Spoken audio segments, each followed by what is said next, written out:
And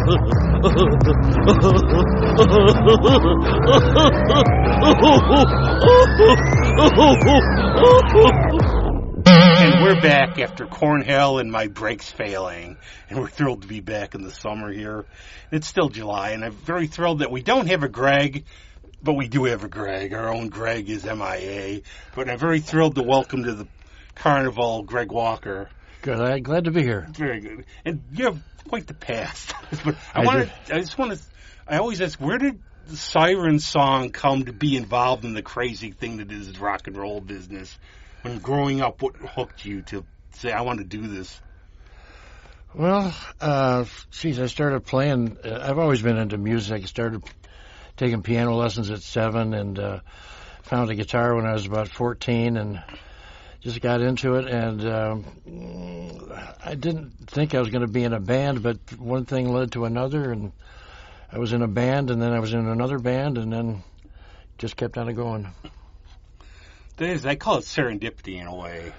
What were some of the influences when you were growing up that you heard and go, I want to do this, that really appealed to you? Well, I'm a guitar player. My two favorites back, and still are, would be Jimi Hendrix and Jeff Beck. And it's the emotion that they brought to the thing.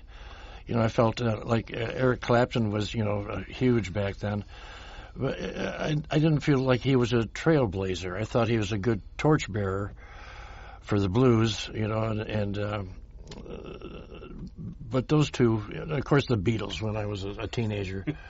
When I listen to music, I want to hear a surprise. I don't want to be able to second guess what the next note or next chord is.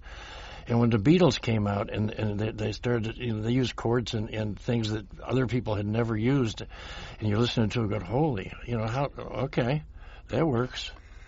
Yeah. So I like, surprises. You got to catch my ear. So, I'm not a big fan of cover bands, because I know what note's coming next. If they, do an absolute cover, it's like, okay, been here, done that. Yeah, I've always liked in terms of, if you're going to cover a song, I always say, I can go home and listen to it on my, records and everything. Make it your own. That's what I did. I had a band with Ralph Ortiz on bass, late, great Ralph Ortiz, and Dave Cohen on drums. It's called Greg Walker and the Power Glide, and we did a bunch of covers, but I rearranged them all so they were not like the originals. They were maybe a different tempo, but we made them our own. One of my own favorites is actually Quicksilver Messages for Babe, I'm Going to Leave You, because that one's just, it takes you out where it's completely, you took this, or actually Deep Purple's We Can Work It Out, which if you heard it, it's not Book of Taliesin, and it's just completely... Yeah, out there somewhere. But I like the idea, and I agree with you about Clapton. He said one thing I respect him for is, in terms of blues, Howlin' Wolf is near the top for me. And I think Herbert Sumlin was the greatest guitarist ever for blues. And they were playing, I think there's a CD of it too, the Albert Hall. It was in London or something, Howlin' Wolf sessions. Yeah. And he goes... They invite Clapton, and he goes, Herbert Sumlin's going to be there. If Sumlin's there, what do you need me for? Uh-huh. And wasn't the story that, Townsend or somebody saw Hendrix play at a club and was blown away? Well, he couldn't get arrested here. He was playing the Chitlin circuit. He got out of the Army, and he's playing the Chitlin circuit and playing with different folks. I can't remember, maybe Wilson Pickett and a couple others. But then Chas Chandler from the Animals found him and said, "Come on with me to England." And he went over to England with Chas. And of course, Cream was the band back then. And so Hendrix went to see him, and he asked if he could sit in. And nobody ever asked to sit in with Cream because they were Cream. But he asked to sit in. They said, well, sure. Can you play through the bass amp? Yeah, no problem. And he got there, and he just blew everybody away. And Clapton's going, who the hell is it? Why didn't you tell me? Jeez. I think, too, isn't the popular story that, like, when he became known, like, one place he didn't sell out was the Rochester War Memorial.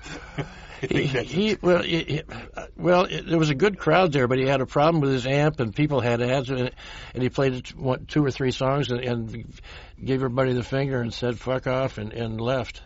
Oh, that was if I could have been for that one.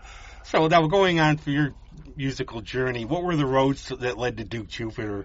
Well, before I go there, I lived. I went to Monroe High School, and then I went to one semester at Monroe Community College. I thought, I don't know what I want to do, but I don't want to do this, and so I moved to Greenwich Village. And so in Greenwich Village, I'd be able to go and see Jimi Hendrix in these small clubs, and Miles Davis and Joni Mitchell when she first came out with her first album. I'm a huge Joni Mitchell fan. Her writing is just phenomenal. So a little backstory that, before we get off the Jimi Hendrix. And then there's one other Jimi Hendrix story in that the guy that produced 3 of our albums, his name is Glenn Kolotkin. And he was an engineer for, a big recording company in New York City, and I can't remember who it was. But anyways, they said, well, we got a session coming in. He'll be in at 3:00. And he says, well, who is it? Well, you'll see. So he opens the door, and there's Jimi Hendrix. And so Jimmy he was doing Electric Ladyland album, and he had already had it mixed, but he wasn't happy with the mix, and he let Glenn take the controls there. And I said, what was it like? He says, well, we were both in the Army in Germany. At the same time, we talked mostly about Army stuff and a little bit about the music. But if you listen to that Electric Ladyland, I mean, Glenn goes crazy. He's got the panning going left and right, and all this wild psychedelic stuff going on. But the album is just phenomenal. And Steve Winwood played organ on a couple of those studio jams. Jams. Jimmy was from outer space with his talents. I mean, this was, you take everything and I have a view on things like this where, okay, if you admire music, if you admire automobiles, you look at the best car, you go, I admire the ability, but I want to do better. And then he takes it up to, I don't think I can come near this guy. Well, he raised the bar for everybody. Same was like Jaco Pastorius. Oh. Everybody thought they were a really good bass player until Jaco showed up, and they go, holy shit, I thought I was good. Like Will Lee said, I thought I was good, and then Jaco shows up, and it's like, shit, that bar just got raised. Holy crap. You might find him on the railroad tracks by Red Creek, too. You never know. Told that story before. Speaking of Red Creek, and we'll get back to the we jump all around. You'll get that. Speaking of Red Creek, we probably played there 300 times. I saw some old schedules that people put on Facebook where we're playing there from Wednesday to Saturday. And we would do that, 4 or 5 days. Did you ever get the grease? I heard the stories from the kitchen and in the base, the grease would drip down on you and stuff. Well, you had to skate across that kitchen floor. You had to be right over your toes because it was just greasy. And the downstairs was the green room, which was in the basement, and it was not pretty. But yeah, one of my actually very thrilling moments was I met Harry Dean Stanton. He played there, and he was like the most. I'm sort of intimidated, but I'm the guys go, I just enjoy your work. Mellow guy, really nice. I saw all sorts of people there. Another. I'm having a brain cramp here. Guitar player, Canned Heat. Look it up online. Harvey Mandel. There you go. He'd come there for a week, and he usually find he did that a couple times, and both times he'd find a chick on the first night and stay with her for the week. And I'd get him an ounce of weed, and we get together, and he showed me how to. He was the first guy I ever saw do the finger tapping, and he did that on some of his early albums. And I go, "What is that?" And he says, "Let me show you." And he says, "I learned it from an old country guy." I think Jimmy Page did a little of it. It could be, maybe. Yeah. Because I think Eddie Van Halen said that's where he saw Jimmy Page do it. And there's footage you can see YouTube of guys doing it in the 50s. But I was a huge Led Zeppelin fan. Yeah. You know, my brothers saw them when they played here, like Led Zeppelin 3. Uh-huh. The princely sum of like $3.50. That's like right. A 4-hour. Isn't that amazing? Like all these things you saw, what were they, like $1, $2? Yeah, I go to Fillmore East for $2 and see the Allman Brothers and B.B. King. But then, you know, that's when people were making money off of albums. But you can't make money off of albums or CDs or, you know, it's all downloads now because, you know. That's what people don't get a little bit, like part of there's a lot of other reasons too, but before the albums made all the money. That's right. So you could go for the tours. That's why you hear about all the debauchery in the 70s and everything else, because the album sales are what made all the money. Now it's, you make nothing on the albums or downloads. So that's why the, you know, nosebleed seats are, you know, a couple $100. Yeah. You know, it's door-to-door sales again. Yeah. But I really have to listen to Joni Mitchell, because we've had people on here, and she slipped through the cracks for me. Just one of those who has, so I'm sort of a dabbler in that. Mm-hmm. Because I'm thinking, like, I was more to Dylan and Leonard Cohen and Tom Waits in those times. Yeah, no, she dated Leonard Cohen back in the day. So she got around. She was playing it out in Florida, and David Crosby saw her and said, "Oof, we got to do something with this." So we invited her to Hollywood, to L.A., I mean, and produced her first album. And they were an item for about 5 minutes, but they don't talk anymore. And he'd say, you know, I worked on the song Guinevere, you know. He said, I worked on that for a month, and I finally finished it, and I showed it to Joni, and she had written 3 songs the night before that were much better than my song. He says, I couldn't take it. I think, too, there's a beauty in those years, and that rock was still young, and we were still finding our way. It was still basically a new form from the 50s. We won't get into, like, who really invented it or anything, but it was coming up, and then it was like this, and then all of a sudden this, and Pet Sounds would be out there. Great You're album. discovering all these other players. A lot of them were just taking from the blues and making them a lot harder blues. Well, it all came from the blues, Yeah. you know, it all came from the slaves singing in the fields, and, you know, everybody came up from that, and all the rock and roll and everything we do is a spin-off of that. You know, like Led Zeppelin, obviously. But they made it all their own. Everybody. All the British bands, you know, they just rocked out, you know, Eric Clapton. They rocked out Crossroads and this, that, and the other. You know, they ripped off these old blues players big time. But then, and at first, the blues players were pissed. But then when they saw that these guys were bringing a new audience to their music, they go, okay, this is good. We like this. You feel it's amazing how wild it was, too. I was reading a book about Chuck Berry, and I call the 50s, in a lot of ways, especially like if you were black, you had to deal with all the bullshit. But it was a special kind of crazy in the 50s. Fats Domino got banned because he had 4 riots at shows. Fats Domino? You would think that. Yeah. But it was just like I was reading Bill Wyman's book, and it doesn't even sound fun in a way, because every show there's like a riot.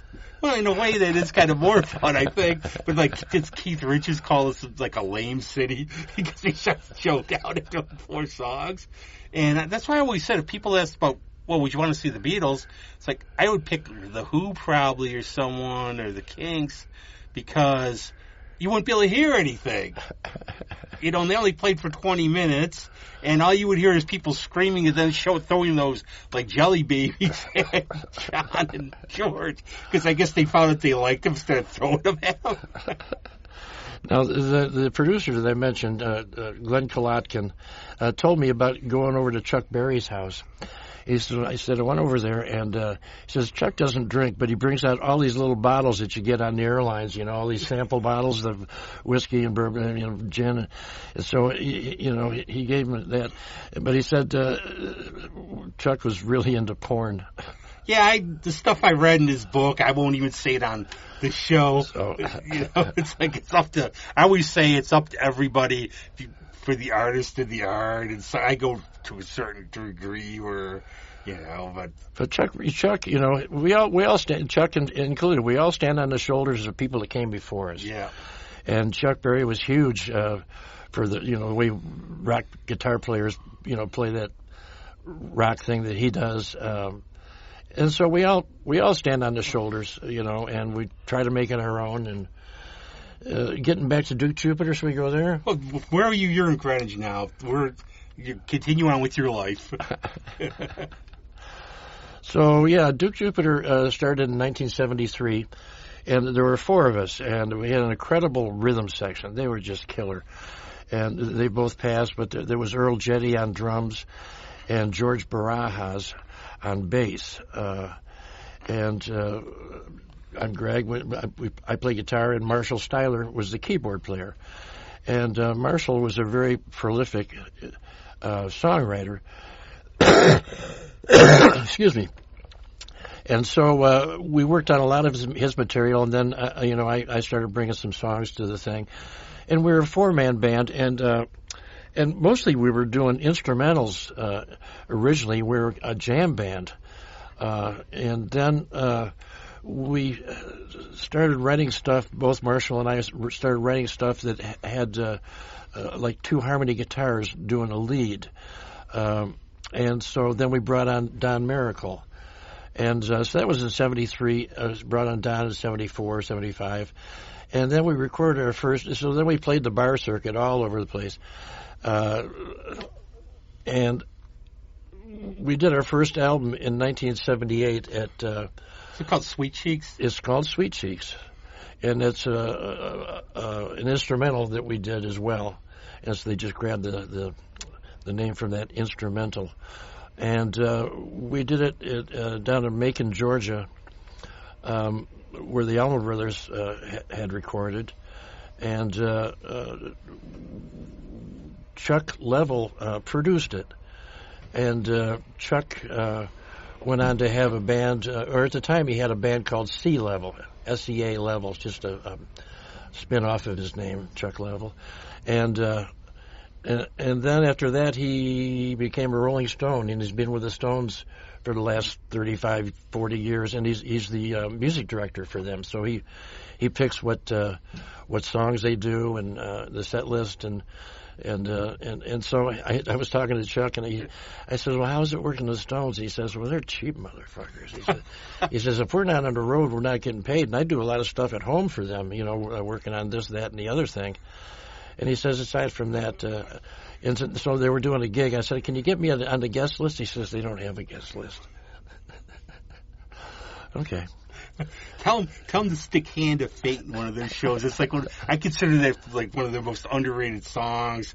And I just got their Macombo live CD. Al Macombo? Yeah. Up in Toronto. Yeah, which was one of the funniest stories. That was when Keith was looking at going to the can for the drug possession, and Mick was saying we're going to have a prison tour maybe next time.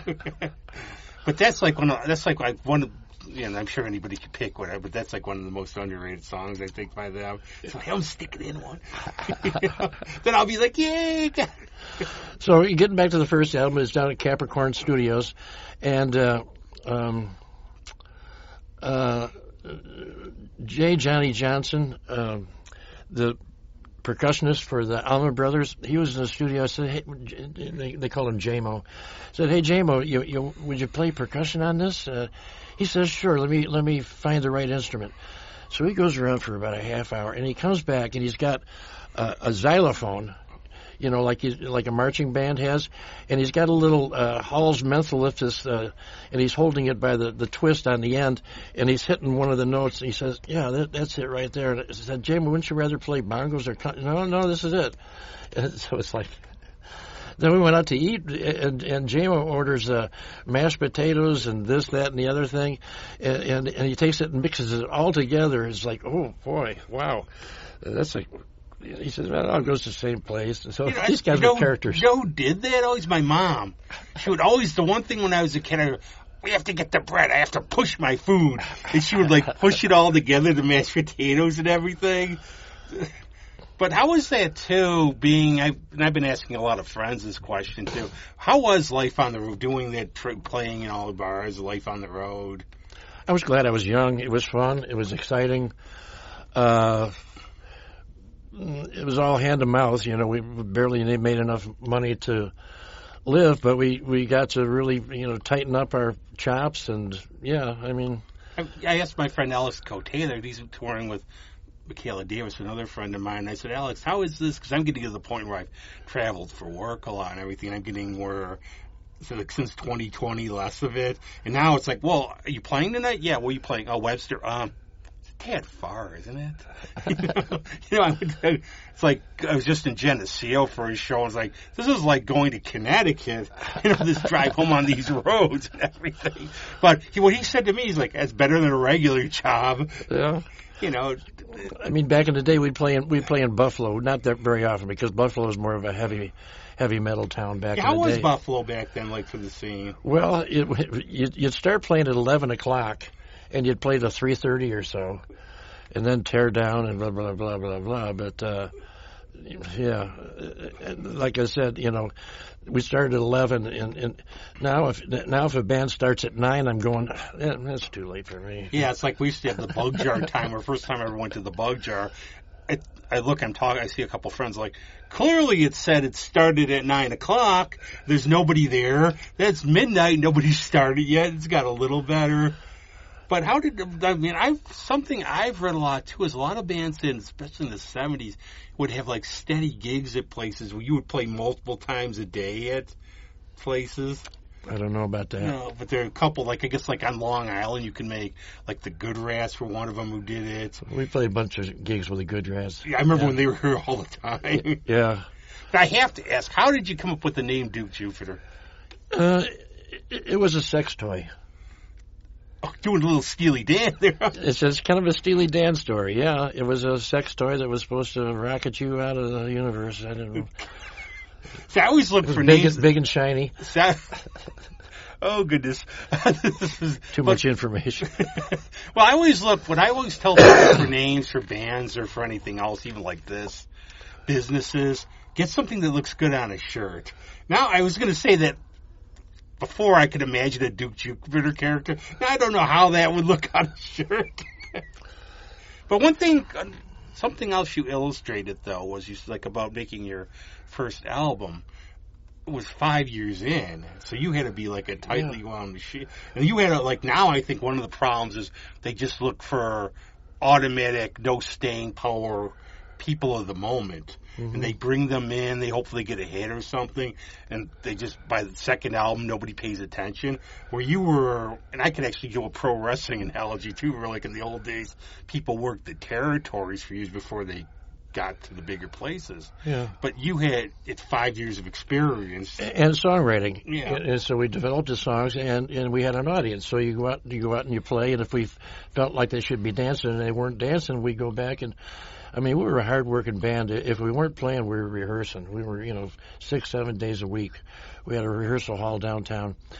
And if they didn't dance or didn't rock them, then we go back to the drawing board and go, let's tear this apart and do it over here. And another thing that I always did was the gigs. I would record the gigs, and I would encourage anybody that's in a band to go record your gigs, because you play something and you might think it was great, and you listen back and go, oh, or you play something and you go back and listen to it and go, well, that was good. I'm going to do that again. I'm laughing at this. But a lot of people just have never recorded themselves. I know some do, some don't. I've been trying to encourage them more, but I've seen that myself, where I've been in the heat of the moment at a gig. Then I see the recording and go, "Wow!" I don't know what it doesn't lie.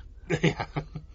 It sounded a lot better when I was like 5 martinis in. Exactly. We drank a lot when we were playing, and things would groove and whatever, but, the tape recording doesn't lie. So, I would encourage anybody in a band to record your gigs. And also promote yourselves. That's one thing.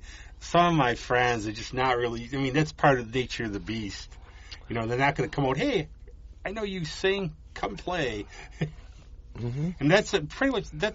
It sounds like you built the following sort of organically, word of mouth, playing a lot of shows. A lot of shows. I mean, we have a huge audience in Rochester. I mean, the last time we played, I think it was 2014 when we got inducted into the Hall of Fame, and we also did Party in the Park. Jeff Springett promotes that, and on a Thursday night we had 10,000 people, and it's just phenomenal. It's just amazing to us that we have such a huge fan base. And I'm a website designer, and I handle the DukeJupiter.com website. You can go to DukeJupiter.com, by the way. We'll make sure at the end, we'll make sure we get all the good And I forgot where I was going with that. Web designer, you're still popular. Yeah, so, I still get... and if you want to email me, it's Duke at DukeJupiter.com. And so I still get a lot of email at that address and people buying our downloads. We don't sell CDs anymore because nobody's got a CD player. I'm a CD person, though. Yeah. I do like it. Yeah. Well, I mentioned you were going to be on to a friend of mine. He's very mainstream in terms of music. I'm all over the place, like what we're talking about. Like if we talked Hendrix to him, he'd know who it was, but he'd be into like just mainstream. First thing he goes, he texts me, I seen a river and I seen a road. It's a I'll drink to you. Yeah. And a lot of bands around town here use that for their encore, which we encourage. We like bands to play our stuff, and so I've heard that many times. Matter of fact, I was staying at a cottage down at Kinesis Lake, right by the Kinesis Inn, and they had a band over there, and I was hanging out in the porch with my family, and all of a sudden I hear "I'll Drink to You" starting up, and so I was just 3 cottages down. So I said I'm gonna just show myself here and see. So I went over there, and one of the guys in the band recognized me. It's like, I guess I was reading Neil Young's book, and he said, like, for some concert, he would just put a floppy hat on, and he'd see, like, a vintage, like, Neil Young and Crazy Horse shirt on, go, nice shirt. I was actually talking about that with a friend I was out with last night. I was telling her, some of these young kids, they'll be wearing shirts, they don't even know who the band is. Uh-huh. And I had one, I walk a lot, kids are coming toward me, they have an Iron Maiden shirt, like Number of the Beast, around that time, and I just put them, hey, I was at that show. And they go, I thought it was anime. And I heard these kids one time, I'm in the line at Wegmans, and they're talking about this guy. Oh, that guy had this weird voice. It looked like he was wearing makeup. And I go, Bob Dylan? It's like, who's Bob Dylan? That's when you start pulling the pants off. Or like I had these English kids at the Old Toad, and you would think like the Kinks and this stuff, and they would like quintessential English bands, and they wouldn't know. It's like then you feel that's when you become the guy, But how was it dealing with like record companies in those days? I wouldn't know. Our manager, who was thankfully Pete Morticelli, he got us the record deals. I mean, it's very hard to get a record deal. And there's only maybe a handful of bands in Rochester that ever got a record deal with a national company. But he would work. A lot of times it was these lawyers that would get the deals for you. So music lawyers were very important. But we never talked directly with the record company. He did all the interfacing with that. That's good to have somebody to do this. You don't have to. But back in the day, I mean, speaking of record companies, back when we were doing it, if you weren't on a radio, you weren't. And how do you get on the radio? Payola. Yeah. Now, the record companies got busted early on for the payola directly to the radio stations. So then they came up with a scheme where they have 5 guys. There's the Northeast guy, the Southeast guy, and so there's 5 guys around the country. So like a record company will come out and say, well, we've got Journey, Foreigner, and ZZ Top. And so they send these 5 guys an enormous amount of money. So the guys up in the Northeast, for instance, would send out his minions. So they'd send a guy to go to CMF. And they'd say, well, I got Foreigner, ZZ Top, and Journey. Let's see, I think you like vacations, right? Yes, I do. Well, how about 6 people to Hawaii for 2 weeks? Who's your favorite band? Journey and ZZ Top. So that's the way it went, and it was very greasy business. So Michael Jackson's coming out with Thriller, And they say, we're not going to pay these assholes for Thriller. I mean, it's huge video. The video came out, it was like a short movie. I mean, it was just phenomenal production. And we're not going to pay these assholes, and so everybody's going to play it. Well, they came out with Thriller, and nobody's playing it. So they call up a L.A. Radio station and said, we don't hear Michael on your station. And he said, well, we're not sure this record's right. Why don't you send over quotation Bob, and we'll talk about it. So, I mean, that's the grip that. And so if you're a record company and you want to take somebody like Duke Jupiter and really make it happen, somebody has to stand up at the record company and say, okay, let's do it. And what they would put back in the day would be $250,000, which is, probably a couple million today. And if it went and it flew, you're a hero. And if it didn't go for whatever reason, you're fired to get out of here. There's the one story I could relate to that was I read Noel Monk's book from when he was stage managing Van Halen. And they said that what the record companies would do, okay, they got Fair Warning out. And it wasn't selling as well. And I personally liked that album, but it was a little different. I would say a little more jazzy.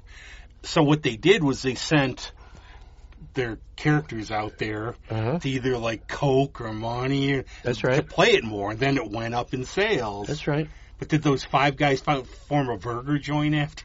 But that was the nature of the beast. It's always been a dirty business. It's just, it is. What are you going to do?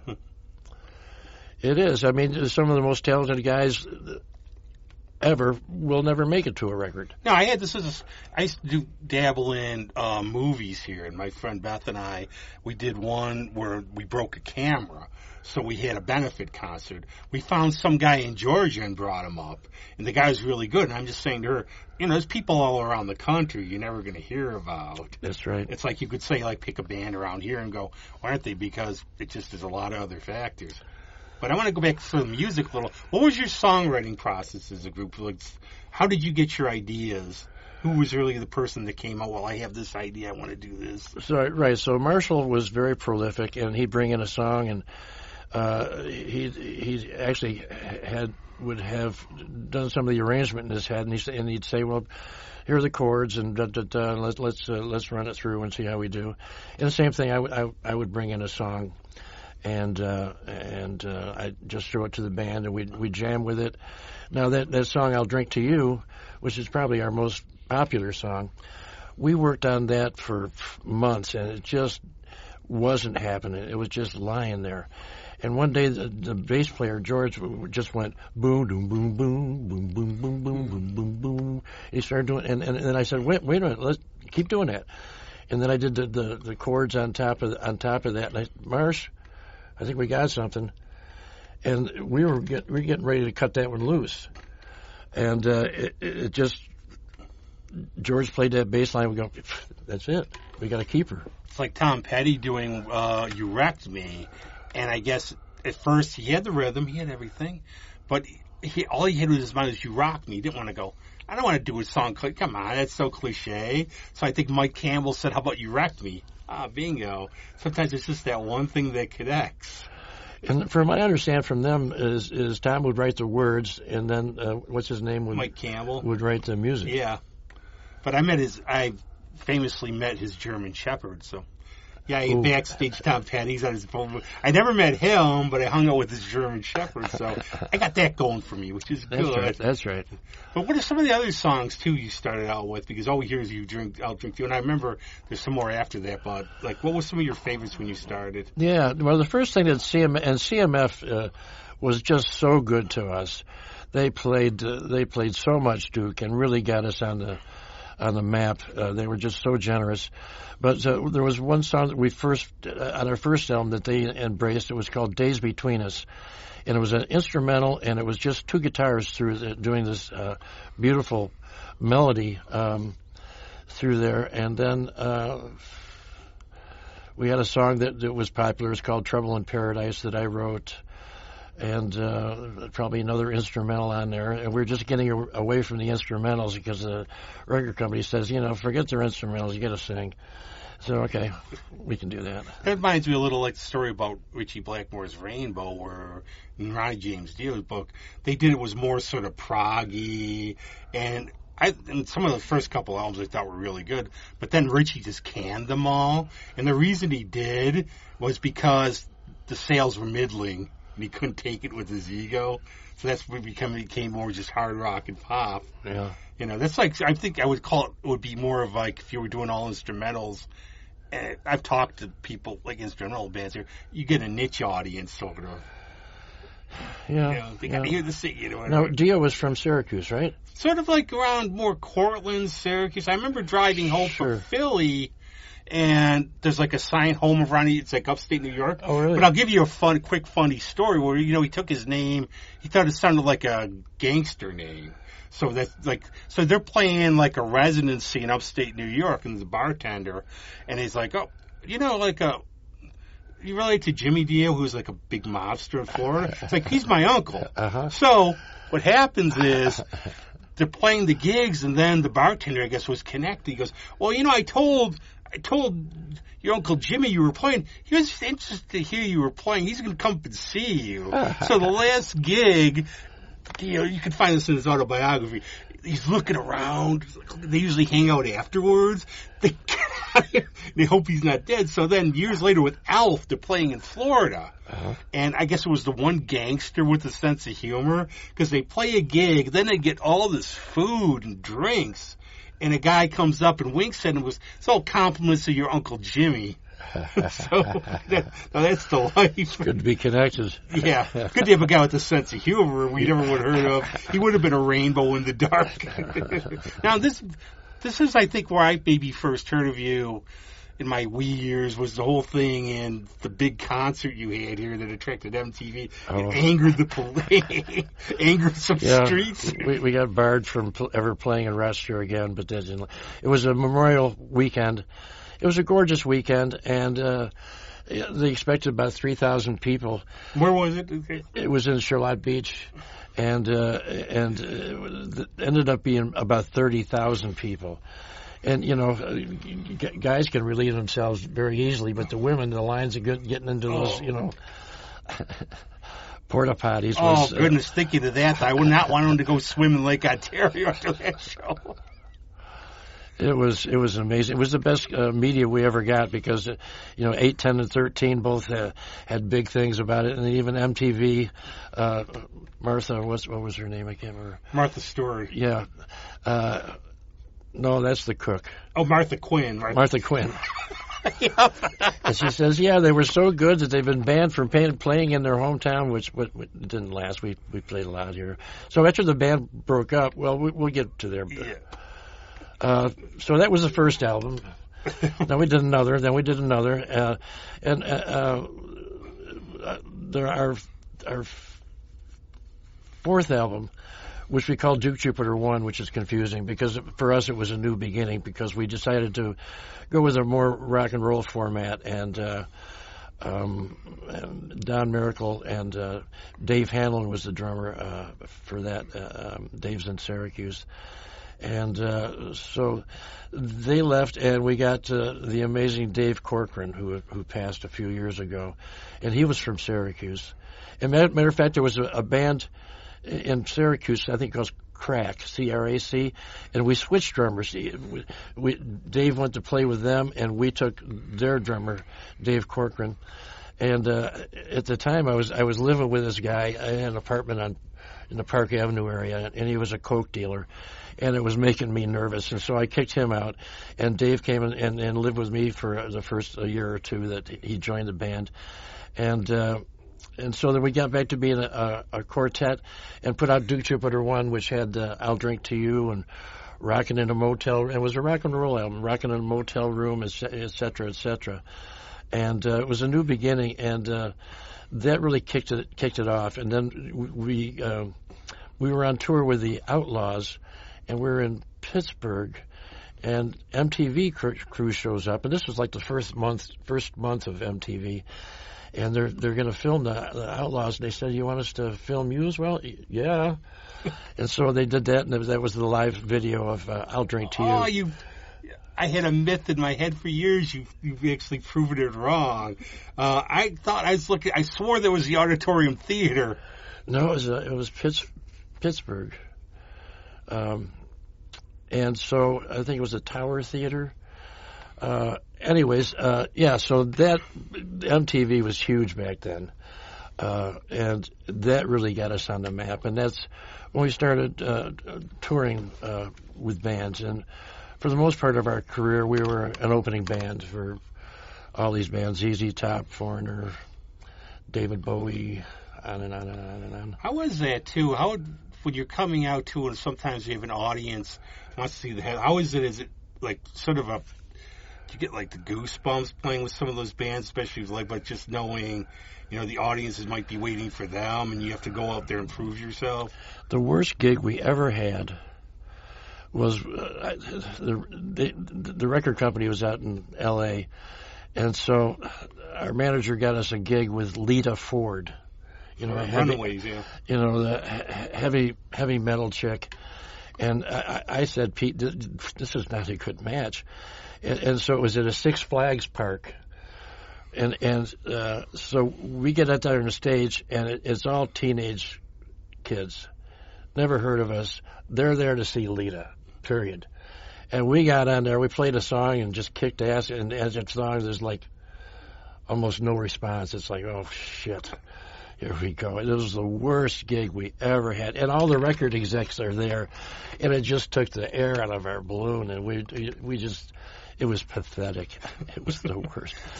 But then, other opening things. We opened up for Foreigner in the Meadowlands.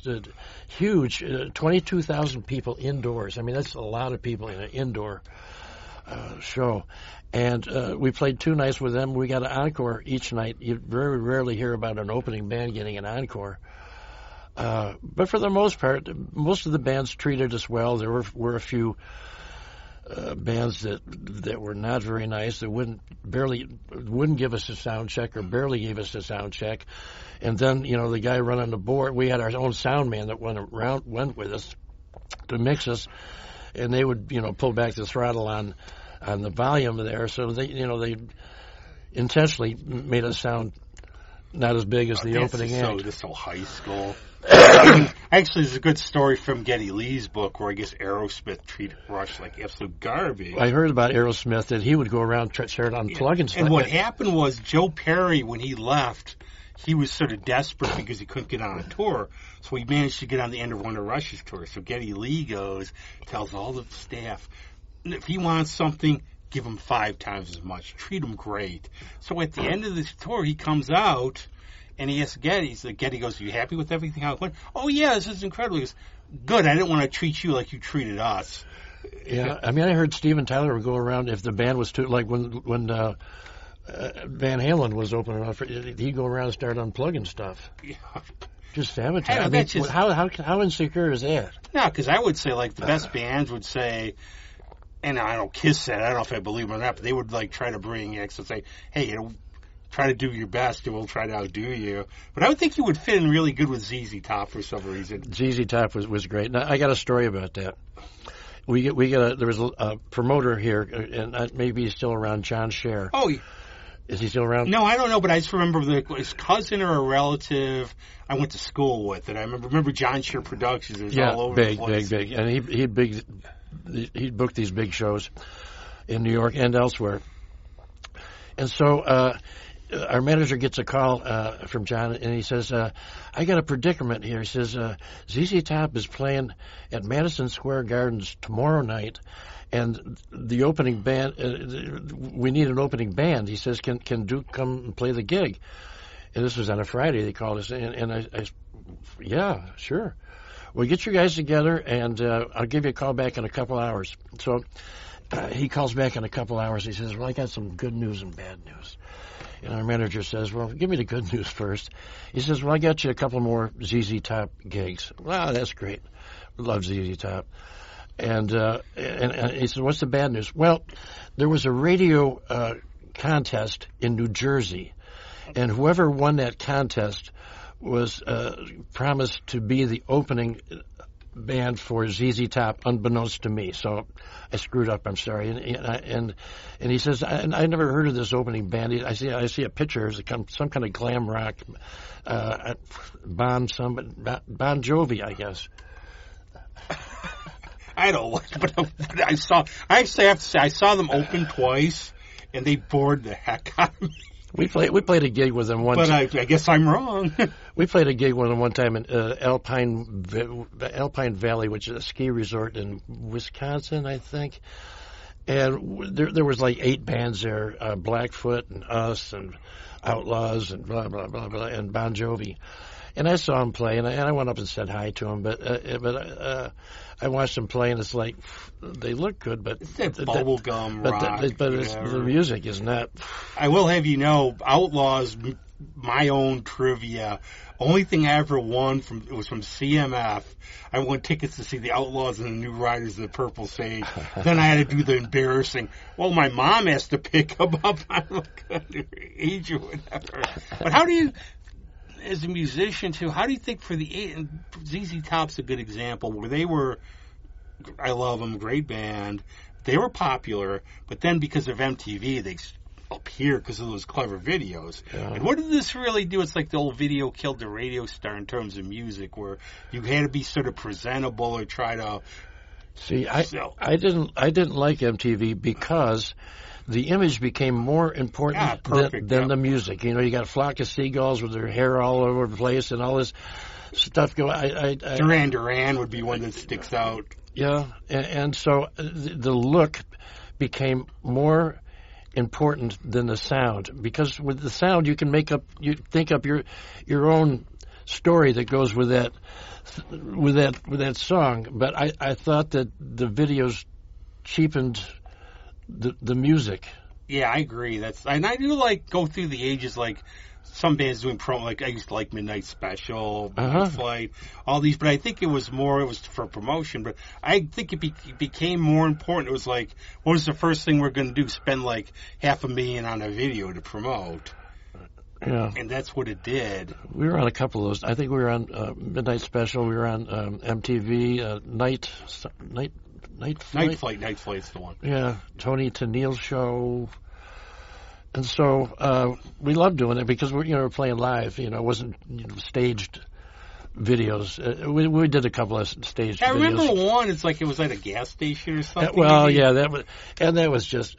You know, we have no say in how the video plays out, and it was so ZZ Top. That's what. It was a lot. It's like, come on, guys, really? Do we? It was called Little Lady. What's a little lady like you driving all that automobile? And it was a story, about the way that started out. Okay, the way that started out is George, the bass player, and I were gassing up. We had a hearse because we couldn't afford a van, so we had a hearse, and then eventually we'd have a U-Haul in the back of the hearse. But anyways, we go to the gas station and we're gassing up the hearse, and we just get finished, and this girl comes rocketing in, and it's in a red Eldorado, and she's got on this little mini skirt, and she's got a cigarette dangling out of her hand, and she's doing the gas pump. And George and I looked at each other. We said, "Get the fuck out of here." This might have been your last video. So I told Marshall about the story. And then he wrote the song "Little Lady," which is all about that. She just got married, threw it back in the trash. But he just took that and ran with it. And yeah, that's what you got to do. You have to have that perception as a songwriter. But we didn't like the video at all. It's like, come on. I will say exactly what I saw. It is like ZZ Top. Oh, yes. But how was now? Well, unfortunately, you're going through the '80s, and what led up to the end of the band? Mm-hmm. Well, before we get there, I want to say that I don't like to listen to most of the records because I don't really feel that they're a good representation of the band. Because back then, the way you recorded is, I'd be in an isolation booth and a drummer would be, we'd all play together, and then they'd keep the drums and the bass, and then you go back and replace everything. We even had one producer that says to the drummer, says, don't play any fills. We'll do that in the overdubs.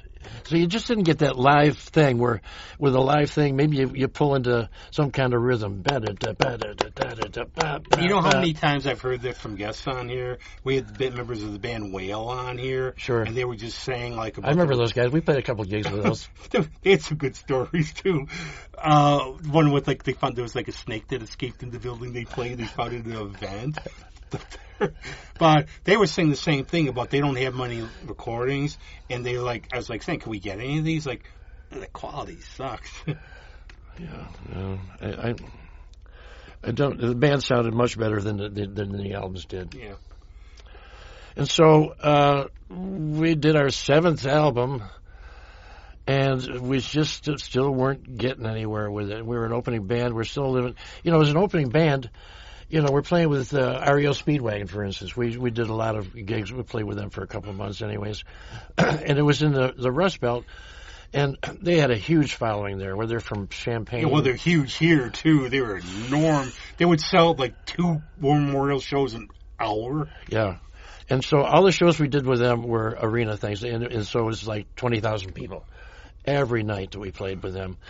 And I didn't like those big stages. My favorite stages were the small, like when we did a tour with Stevie Ray Vaughan. Started up in Canada and came down through the middle of the country. And it was all these auditorium-sized theaters, old theaters for 3,000 people sitting down. Everybody's paying attention. The stages aren't just vast, and we had cords back then. Nobody's doing wireless. And, so you got these side monitors. So anyway, we'd be doing that, and we're playing to 20,000 people. And we had a tour bus. We had 3 roadies, and they're paying us $750 a night. That didn't cover it, so we had to get tour support from the record company. The way the record company, let's go back to this. The way the record company works is it's a high-risk business. So, okay, we're going to sign you up. When you sell a record, we get 90% and you get 10%. Okay, so a record sells for $10 back then, right? So you sell a record, they get $9, we get $1. Our manager takes 15% off the top, and there's 5 of us. And there's a lot of people like going from Black Sabbath to Van Halen who they're so desperate to get deals they signed really. And the other thing is, if a songwriter, like these songwriters that write songs for these huge groups, they'll bring up somebody will say, "Yeah, we'll do your song, but put me down as a co-writer." Yeah, that's a must. That's actually Dan Wiley. He's a singer. His band's the Cosmic Rough Riders from Scotland. He probably wrote one of the best things about being a musician ever, where it's like, the vast majority do not make any money, and just about the business and everything else. It's a dirty business. It's like running a small business that, a lot of times they say you have to, it's like a catch-22 where you sort of have to be a little insane to do it. Well, people don't appreciate it. What gets me, the one thing about like musicians, artists, it's also your job. And people sometimes, play for me. They don't get like, when somebody say, okay, repair my car for nothing. But I've had artist friends, why don't you just do me a big, you got to eat. I'll go out to see a band and they pass around the tip jar and I see somebody putting in a $5 bill and there's 5 guys on stage. And then there's like assholes who steal the tips. I've seen people take their hands and steal from the tip jar. I always throw in at least $5 a guy. But musicians are so underpaid. Except my one rib-on friends when they play. Sometimes when they have a tip jar, what I'll do is I'll toss in like $5-10, but I'll toss in a piece of paper and I'll find a horse to bet on for a tip, or like bet on like the Eagles in the Super Bowl. You said it's a tip jar, did you? And they're like, yeah, you asshole, I know it was you. I was like, I didn't do it.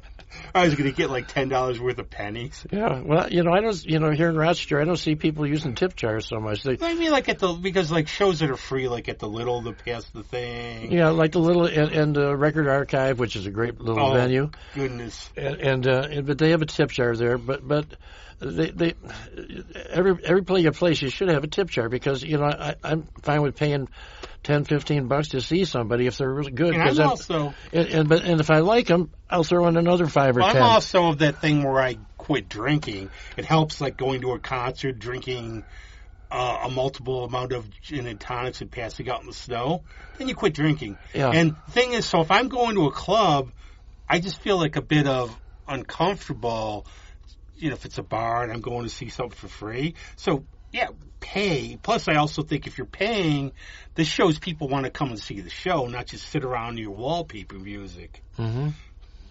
Yeah, so support your local musician. That's what this is about. Please. Yeah. So you were asking about the end of it. So we've done... The end always comes. Yeah, well... so we'd done 7 albums, and Marshall had fallen in love with a girl who was from Texas, and he says, I'm out of here. This is just not working out. And so he moved down to Austin, and we looked at each other and go, I don't know. Get a bug on you. Already? Go, hey, you just guitared a bug on me. Using that musical talent. Go on. So then, so Do Jupiter ended then, and we thought, should we just keep on going? But it was just so hard, and we were just kind of, after 13 years, we were pretty burned out as well. And so the next time I put a band together was called Greg Walker and the Power Glide, with Ralph Ortiz on bass and Dave Cohen on drums, and that was in the early 90s. And if you go to DukeJupiter.com, I just released recordings from that band. Now, there's about 5 or 6 live recordings from Milestones, and we went to Linden Oaks, so there's 5 or 6 studio songs and 2 or 3 live things from Milestones. And so there's that. And then I put out an album called Blue Serenade, and it's just a solo project that I wrote all the songs, recorded in my home studio, which is basically a laptop. I used to have Isn't it amazing? I used to have a bedroom full of boards and racks of stuff, and my laptop does 1,000 times more than that ever did. That's the old joke now. Like, I'll have friends. Oh wow, who played the guitar on this? Oh, that was. So the way I record this is I would start out with like a drum machine just to get a tempo and a pattern, and then I have a little MIDI keyboard, and I put in a bass line, and then build up my guitar stuff and the vocals and blah, blah, blah. And at the end of when I had everything done, then I would send an MP3 by email to a bass player, and I had this great bass player. His name is Glenn Fukunaga. And he is the bass player in Austin. He plays with everybody down there. The Dixie Chicks, he plays with them and tours with them, and that's just, it shows you the nature of music, though. Where I wish I could wave a magic wand and have musicians get appreciated, like get something for what they're doing. It's just you have to live in reality. And I could tell you how many stories of different bands that have a story where they were like this close and then something happened. Yeah. And it's just, it's like Bravo. When I see people out, it's like more power to you that you're plugging away at this, because it's just one of those things, and it doesn't mean that you could be incredible, and it's like, it just happens. It's unfortunate. Like, if I had tons of money, I'd just be booking people. I'm actually the opposite. I've told a couple of my friends, if you get famous, I'll become your manager. You sign the contract, I'll steal all your money. So please, you're my retirement fund. But I might as well just be one of you. Knew. But how did the reunion stuff go? So to get back with this last album, so I would just send it down to Glenn, and he would put on this fabulous bass part, and then I would send it to Steve Curry, a drummer from Rochester, who's living out in the Midwest now because of his grandkids. And he put on, and so I had a fabulous rhythm section, and they get to play with the session at the end of the session. A lot of times when you bring those guys in, it's all bare bones. They don't know maybe where the vocal is, or what's the solo going to sound like, or so this was, they really enjoyed that part of it. Somehow we've managed to stay away from all the stories of debauchery on the road and stuff. We'll keep those for your tell-all book so you don't get in trouble or anything. Yeah. I've seen enough. So there was some stuff. You weren't like Boy Scouts. No. Not expected of you. No. I'll tell you one short. How much we running out of time? No, here? we sort of go about this time. We like unlimited. We'll wrap it up pretty soon. So we're going to a gig late 70s, and we got the hearse, and we got a U-Haul on the back of it, and then we got another car behind that, an old piece of shit car that the other guys are riding in. And so we're going down the highway, and when we go by a cop, they go, "What?" So they pull us over.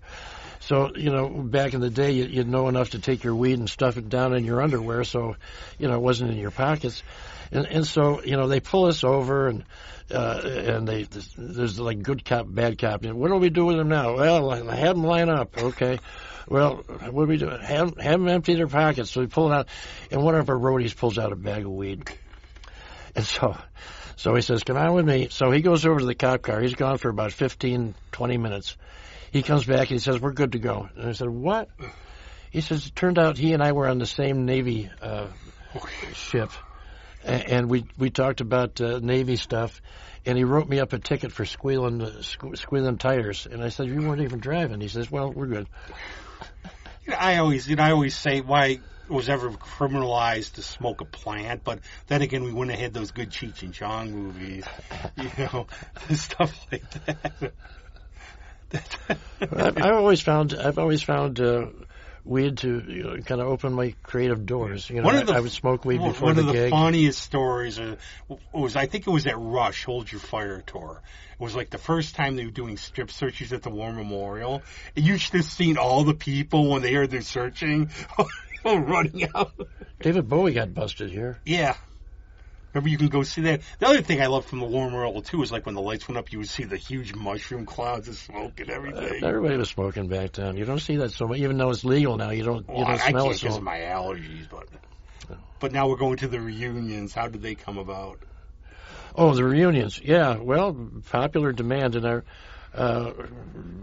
quite often we opened up the Lilac Festival. And we had a huge following, and so there would be a festival tent down by Jiva Theater, and we'd pack that joint. And so we did that. We did one at Water Street Music Hall, Water Street, whatever they call it now. It used to be the Country Warehouse. Country Warehouse. It was Funk and Waffles for a little while. It's Water Street now again. I saw X there last year. Yeah.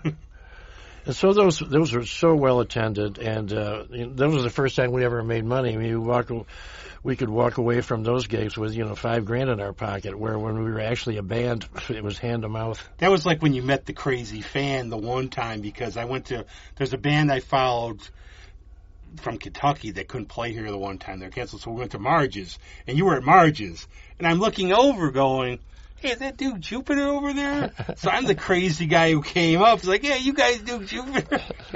And there was a crazier guy that night. I told you that story before. We bring out the crazies, yeah. We welcomed them all, Well, this was me this time. I saw you play. They're like, "Get the cops, get the cops." But then there was a crazier guy there who took his clothes off and frantic and chased him on the beach.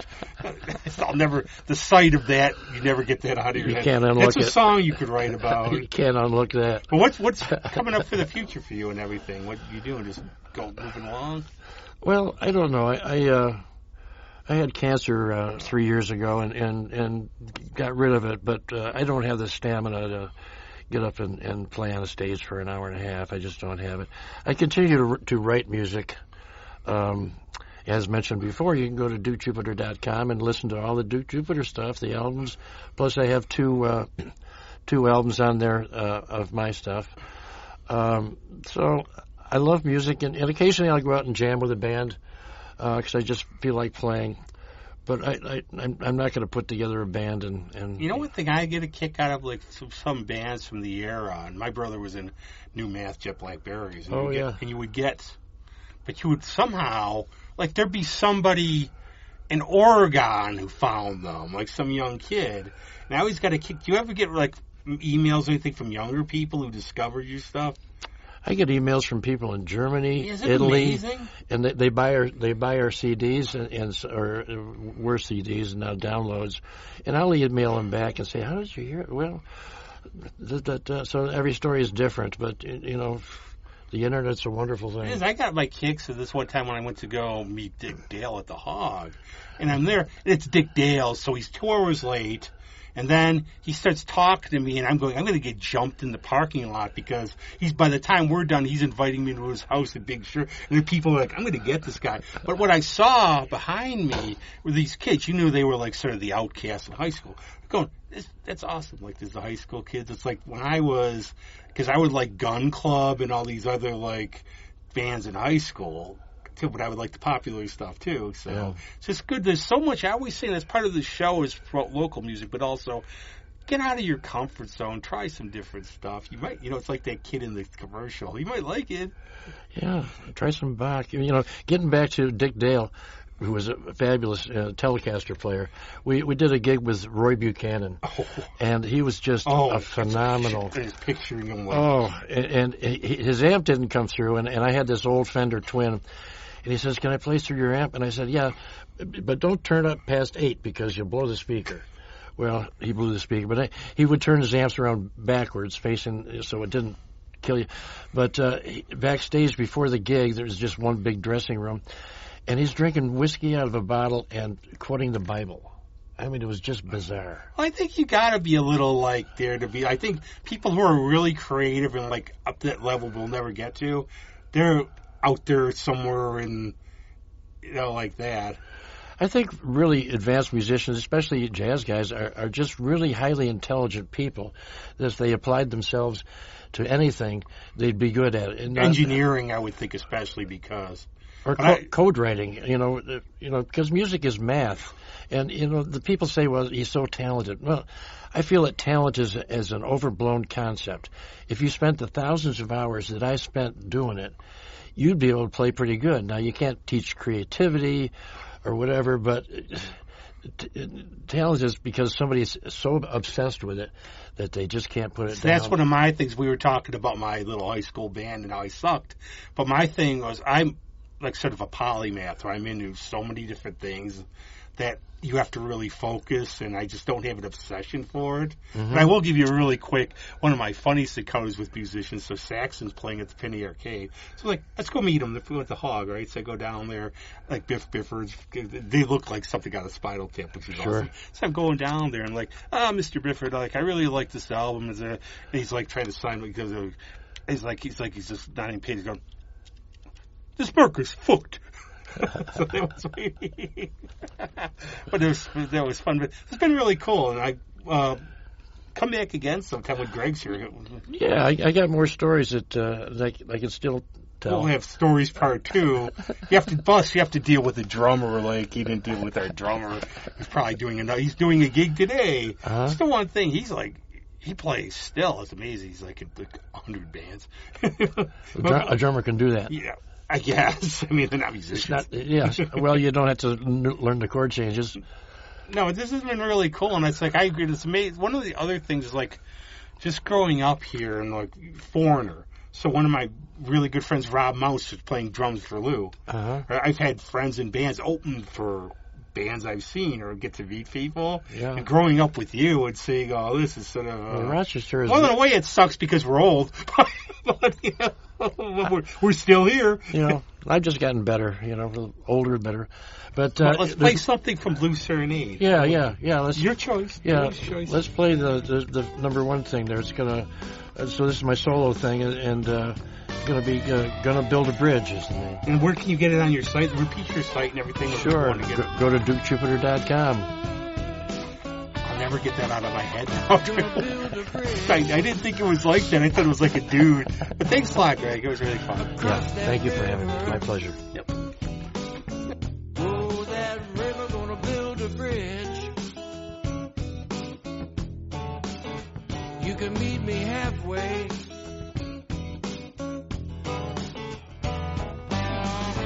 I could meet you on the far side of the hill after sundown.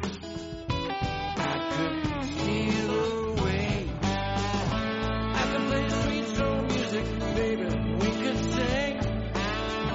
And I could give you something the postman just can't bring. Gonna build a bridge.